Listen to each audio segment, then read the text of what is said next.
Shalom, shalom, soyez tous bénis dans le nom puissant de notre grand Seigneur, le Seigneur Jésus-Christ de Nazareth.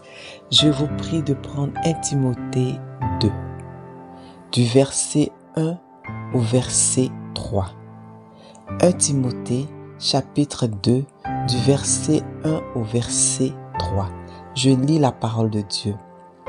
J'exhorte donc avant toute chose à faire des prières, des supplications, des requêtes et des actions de grâce pour tous les hommes, pour les rois et pour tous ceux qui sont élevés en dignité, afin que nous menions une vie paisible et tranquille, en toute piété et honnêteté. Mon frère, ma soeur qui m'écoute, as-tu déjà prié pour les autorités de ton pays, pour le président de la République, pour tous les ministres, pour les députés, même pour le maire de ta ville? Si ta réponse est non, tu dois commencer à prier pour eux. Parce que Dieu nous le recommande dans sa parole. Et il est dit, afin que nous menions une vie paisible et tranquille, en toute piété et honnêteté. Malheureusement, beaucoup ne prient pas pour les autorités. Et qu'est-ce qu'ils font? Ils critiquent les autorités nuit et jour. Le président est ceci, le président est cela, tel ministre n'est pas bon, tel député fait de mauvaises choses. Mais depuis que ces personnes ont été élues, ces personnes ont été nommées, as-tu une fois pris quelques minutes, je dis bien quelques minutes pour prier pour eux? Non, tu ne pries que pour toi. Tu n'as pas le temps de prier pour le président de ton pays, mais tu es prêt à le calomnier, à le juger, à le condamner lorsqu'il pose un acte qui ne te plaît pas, lorsqu'il fait quelque chose qui ne plaît pas à la population. Mais nous, le peuple, la population, nous devons prier.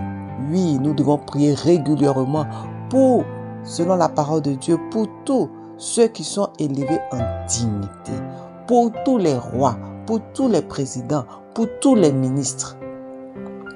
Mon frère, ma soeur, ce matin, c'était un rappel.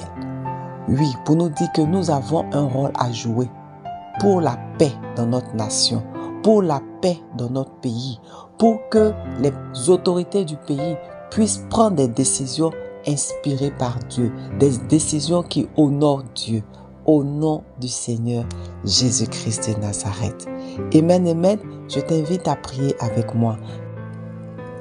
Père éternel, ce matin, je te prie pour le président de la République, que cet homme puisse te craindre, que cet homme puisse t'obéir, que cet homme puisse faire ta volonté, que son cœur soit tout entier à toi, qu'il puisse prendre des décisions, poser des actes qui t'honorent.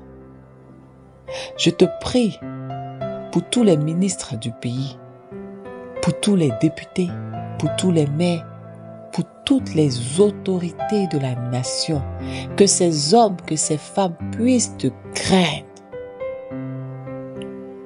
que ces hommes et ces femmes puissent faire ta volonté, que ces hommes et ces femmes puissent marcher selon ta parole, afin que nous menions une vie paisible et tranquille, en toute piété et honnêteté. Au nom du Seigneur Jésus-Christ, nous avons prié. Amen, amen, amen. C'était la sœur Marcelle Vagba.